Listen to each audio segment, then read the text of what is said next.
राम मंदिर के ये रहस्य आपके होश उड़ा देंगे। भगवान राम की प्राण प्रतिष्ठा के बाद उनके दर्शन तो आप लोगों ने कर लिए होंगे और राम की खूबसूरत मूर्ति को देखकर आप भी आश्चर्यचकित हो गए होंगे। लेकिन क्या आपने सोचा है राम लला की मूर्ति काली क्यों है, या गर्भगृह में मूर्ति के पास तांबे का पाइप क्यों लगाया गया है, और सबसे बड़ा सवाल गर्भगृह में 2000 फीट नीचे क्या छुपाया गया है।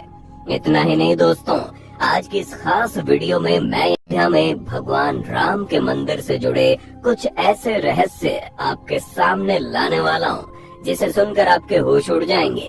लेकिन हाँ, वीडियो शुरू करने से पहले एक छोटी सी रिक्वेस्ट है। वीडियो के नीचे रेड कलर का सब्सक्राइब बटन दिख रहा होगा, उस पर क्लिक करके सब्सक्राइब कर लें और साइड में बेल आइकॉन भी दिख रहा होगा, उस पर भी क्लिक कर लें ताकि आपको वीडियो मिले सबसे पहले। दोस्तों, राम लला की खूबसूरत मूर्ति हर तरफ सुर्खियां बटोर रही है।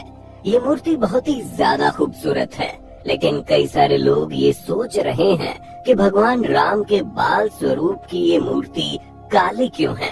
तो दोस्तों, जैसा कि हम सभी जानते हैं, रामायण में भगवान राम के श्यामल रूप का वर्णन किया गया है, जिसमें राम को श्याम यानी काले रंग का बताया गया है। इसी वजह से मूर्ति का रंग भी काला है। और इसकी दूसरी वजह ये है कि मूर्ति शालिग्राम से बनाई गई है, जो काले रंग का होता है। पर दोस्तों, कुछ भी कहो, भगवान राम की मूर्ति सच में अद्भुत है, जो आज तक आपने कहीं नहीं देखी होगी। और दोस्तों, मूर्ति से जुड़ा एक और रहस्य सामने आया है, जिसके मुताबिक ये बताया जा रहा है कि भगवान राम की खूबसूरत मूर्ति शालिग्राम पत्थर से बनी हुई है। इस मूर्ति को बनाने के लिए कोई और दूसरा पत्थर या धातु इस्तेमाल नहीं किया गया, जो कि अपने आप में ही अद्भुत बात है। अगर हम तीसरे रहस्य की बात करें तो हर जगह ये बात चल रही है कि राम मंदिर में लोहा या स्टील वगैरह का इस्तेमाल नहीं किया गया। तो दोस्तों, ये बात पूरी तरह से सच है। और राम मंदिर में लोहे का इस्तेमाल इसलिए नहीं हुआ ताकि मंदिर की आयु लंबी हो और बार बार मरम्मत की आवश्यकता न पड़े, क्योंकि अगर लोहे का इस्तेमाल किया जाएगा तो उसके खराब होने की गुंजाइश ज्यादा होगी। कुछ समय बाद मंदिर को मरम्मत की जरूरत पड़ने लगेगी, इसलिए मंदिर में किसी भी लोहे की चीज का उपयोग नहीं किया गया।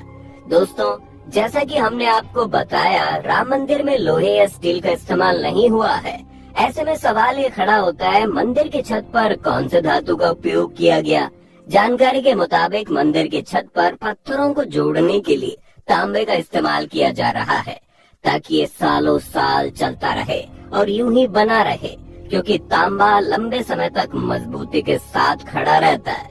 अगले रहस्य की बात करें तो वो गर्भगृह से जुड़ा हुआ है, जहाँ मूर्ति के पास तांबे का पाइप लगा है। असल में दोस्तों, मान्यताएं हैं कि गर्भगृह में मूर्ति को जमीन से जोड़ने के लिए तांबे का पाइप लगाया जाता है, ताकि ऊर्जा का संचार होता रहे।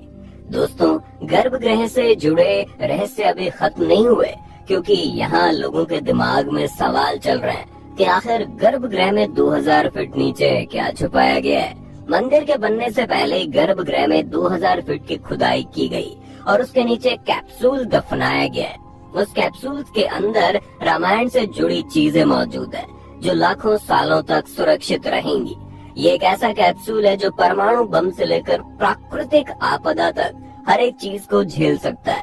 इस तरह के टाइम कैप्सूल इसलिए जमीन में गाड़े जाते हैं ताकि आने वाले समय में अगर कोई आपदा आ जाए तो टाइम कैप्सूल की मदद से पुराने समय की सारी जानकारी मौजूद रहे। और ऐसा ही कुछ राम मंदिर के साथ भी किया जा रहा है। राम जन्म भूमि में बने इस मंदिर के गर्भगृह में टाइम कैप्सूल छुपाया गया है, जो उसके अस्तित्व को पृथ्वी के विनाश तक सुरक्षित रखेगा। दोस्तों, राम मंदिर सालों साल चलता रहेगा, ये तो आप भी जान ही चुके हैं। लेकिन क्या आपको मालूम है कि सिर्फ राम मंदिर ही नहीं, बल्कि भगवान राम की मूर्ति भी इसी तरह सालों साल चमकती रहेगी, क्योंकि मूर्ति को जिस पत्थर से बनाया गया है, उस शालिग्राम पत्थर की चमक कभी फीकी नहीं पड़ती। इतना ही नहीं, भगवान राम की मूर्ति को जब आप गौर से देखेंगे तो उसमें विष्णु के 10 अवतार मत्स्य, कूर्म, वराह, नरसिंह, वामन, परशुराम, राम, कृष्ण, बुद्ध और कल्कि हैं। भगवान राम के भक्तों के मन में एक बड़ा सवाल ये भी आता है कि भगवान राम की मूर्ति को खड़ी अवस्था में क्यों बनाया गया। तो तो दोस्तों वैसे तो इसके कई कारण हैं, लेकिन सबसे बड़ा कारण ये है कि मूर्ति इसलिए खड़ी अवस्था में है ताकि राम मंदिर में आए भक्त दूर से अपने प्रभु के दर्शन कर पाएं। इसलिए ये मूर्ति इतनी विशालकाय खड़ी अवस्था में बनाई गई। दोस्तों वैसे तो आप लोगों ने भगवान राम की शालिग्राम पत्थर से बनी मूर्ति को देखा भी होगा और उसकी प्रशंसा भी खूब की होगी, लेकिन क्या आपको मालूम है इस खूबसूरत मूर्ति को बनाने वाले शख्स का नाम क्या है? ये मूर्ति कर्नाटक के मूर्तिकार अरुण योगी राज ने बनाई है, जो कि आजकल सोशल मीडिया पर बहुत ही ज्यादा फेमस हो रहे हैं। दोस्तों अरुण योगी राज ने अपने इंटरव्यू में ये भी बताया कि जब वो भगवान राम की मूर्ति बना रहे थे तो हनुमान जी लगातार अपने प्रभु की मूर्ति देखने आते थे। जी हाँ, वानर का रूप धारण करके हनुमान जी हर रोज 4 से 5 बजे के बीच में उस जगह पर उपस्थित हो जाते थे जहाँ अरुण मूर्ति तैयार कर रहे थे। 1-2 दिन तो अरुण को लगा शायद ये कोई साधारण बंदर होगा, लेकिन जब ये चीज लगातार होने लगी तो मूर्तिकार अरुण योगीराज को एहसास हो गया कि ये कोई साधारण मंदिर नहीं बल्कि बंदर के रूप में हनुमान जी अपने प्रभु के दर्शन के लिए आए हैं और वो सबसे पहले अपने प्रभु को देखना चाहते हैं। इतना ही नहीं, जब अरुण मूर्ति बना रहे थे तो उस दौरान उन्होंने कई सारी अविश्वसनीय चीजें महसूस की। उन्हें मूर्ति बनाते समय ऐसा प्रतीत होता था मानो भगवान राम साक्षात उनके सामने हैं। हालांकि अरुण ने इससे पहले कई सारी मूर्तियां बनाई हैं, लेकिन इस तरह का दिव्य एहसास उन्हें आज तक कभी नहीं हुआ। यहाँ तक कि अरुण ये भी कहते हैं कि जब तक मूर्ति की प्राण प्रतिष्ठा नहीं हुई थी तब तक सब कुछ सही था, लेकिन प्राण प्रतिष्ठा के बाद जब मूर्ति गर्भ में स्थापित हुई तो उसके बाद ये उनका रामलला की मूर्ति को देखने का नजरिया ही बदल गया। उन्हें ऐसा महसूस हो रहा था जैसे ये उनका काम है ही नहीं। इतनी खूबसूरत और दिव्य मूर्ति उनके हाथों से नहीं बनी। इस तरह का एहसास इंसान को तभी होता है जब किसी चीज में साक्षात भगवान समा जाए, और अयोध्या के राम मंदिर में अब भगवान समा गए हैं। बाकी आप भगवान श्री राम के दर्शन के लिए कब अयोध्या जा रहे हैं कमेंट में बताना ना भूलें, और मंदिर के रहस्य के बारे में जानकर आपको कैसा लगा ये भी हमें बताइएगा। बाकी इसी तरह की वीडियोस को देखते रहने के लिए जय हिंद, जय भारत, जय श्री राम।